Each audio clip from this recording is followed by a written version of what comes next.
Sabi po ni Vice President Sara Duterte sa isang interview sa kanya na siya ay kasama dun sa ICC list po ng mga may kaso doon kagaya ng kanyang ama. At ito po ay kinumpirma din ni Presidential Sister Senator Amy Marcos. Sabi po ni Senator Amy, yung nakita nila nung una nasa huli yung pangalan ni Bibi Sara, pero ngayon after a few days may report na parang uunahin na siya. Any comment po from the palace at kayo po, ang Malacanang po ba ay hihingin din ng tulong ng Interpol para sila po ay maaresto? Sa kasalukuyan po, ang inyong katanungan ay very hypothetical. So wala po kaming masasabi patungkol po dyan. At we are not dealing directly with the ICC. Kung meron pong katanungan patungkol po dyan, mas maganda po kung makikipag-usap sila sa ICC. Wala po tayong anumang impormasyon mula sa ICC.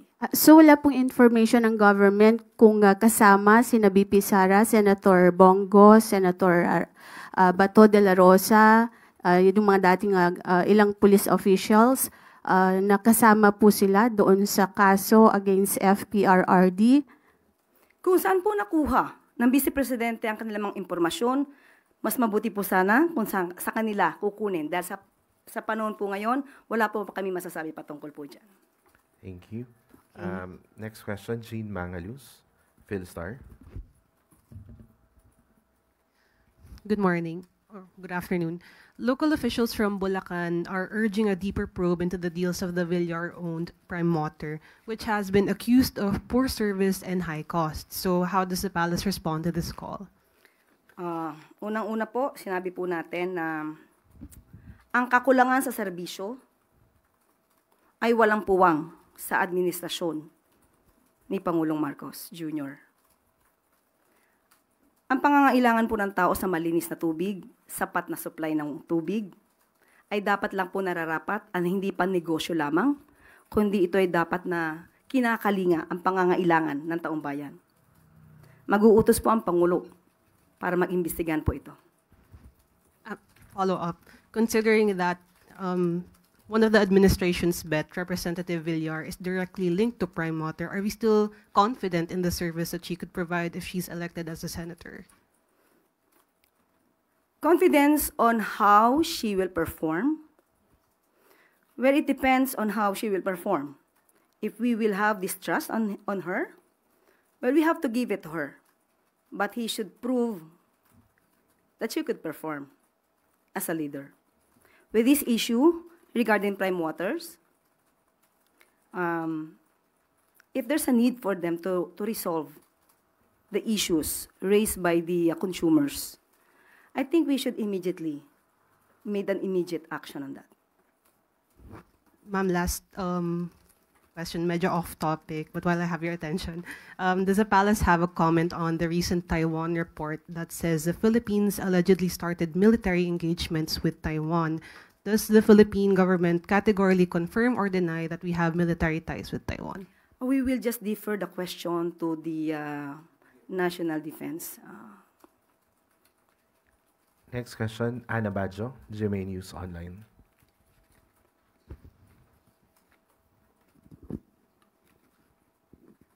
Good afternoon, ma'am. Ma'am, recently the NBI arrested a Chinese national with alleged spy device near Comelec.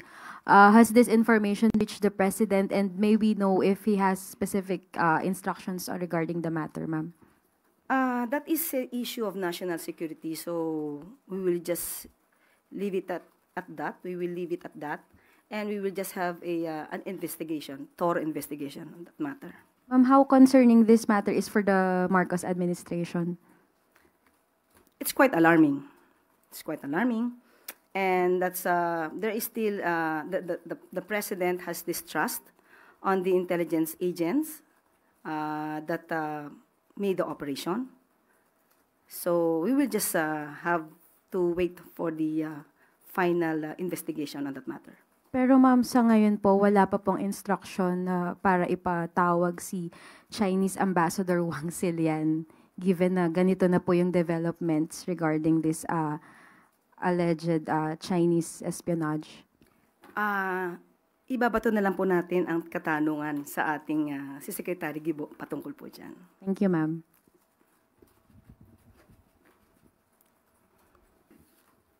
Yusek, patungkol ito sa libreng sakay sa LRT, MRT at LRT 1 and 2, MRT 3. Magkano ho ang gagastusin ng gobyerno para sa libreng sakay ito sa loob ng 4 na araw? Kung di po ako nagkakamali na ibigay po kanina ni Secretary Vince Dizon ang projected budget ang magagastos po dito for 4 days.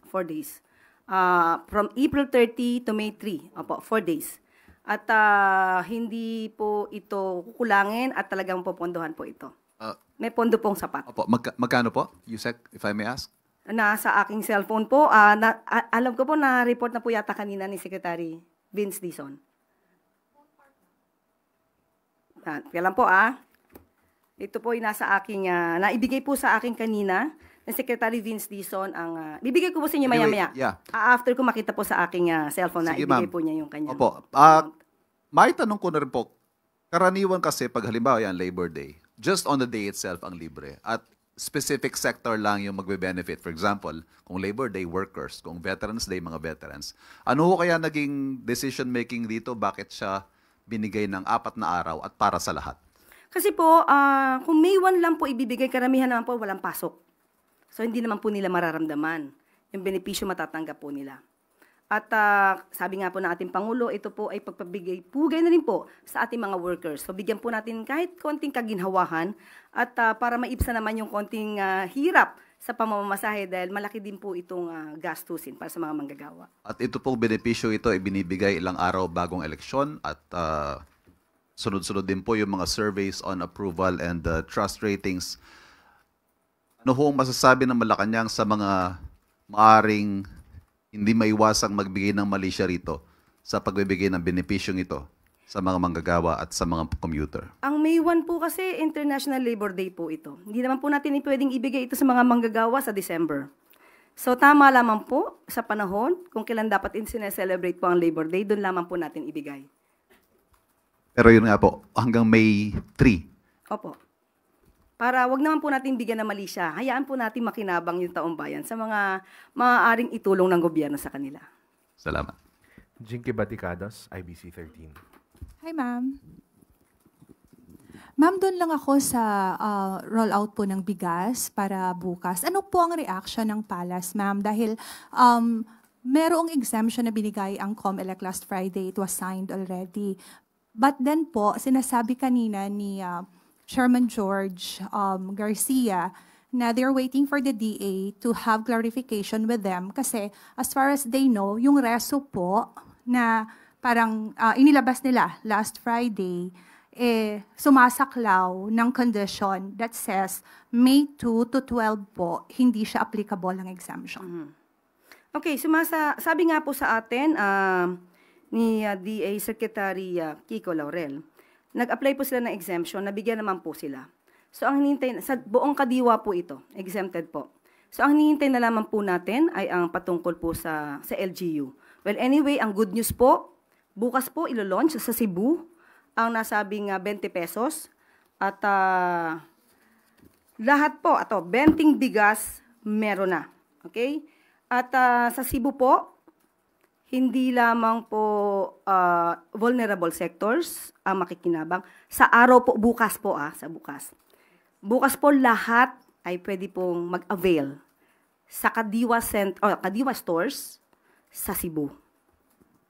Hindi po pili, kundi lahat po na maaaring mag-avail po nito ay allowed po. Hindi po ito limited lamang sa vulnerable sector. Ma'am, I do not know how the Palace reacts on this because kanina sinabi niya na tomorrow wala pong problema because May 1 pa lang. But May 2 to 12, parang clear nila na baka kung maaari daw ay gawin na lang ang rollout kahit sa buong Pilipinas right after election. I don't know what the Palace would react on this Sa one. buong Pilipinas po. Ang sabi ni Attorney Garcia po, kanina nang in-interview siya. After election na lang. Kasi yung nga pong sinasabi nila on the reso na binigay nila for the exemption, May 2 to 12 lang po, ma'am. Kung yun po ang magiging panukala at polisiya po ni COMELEC Chair, tayo naman po ay tutugon.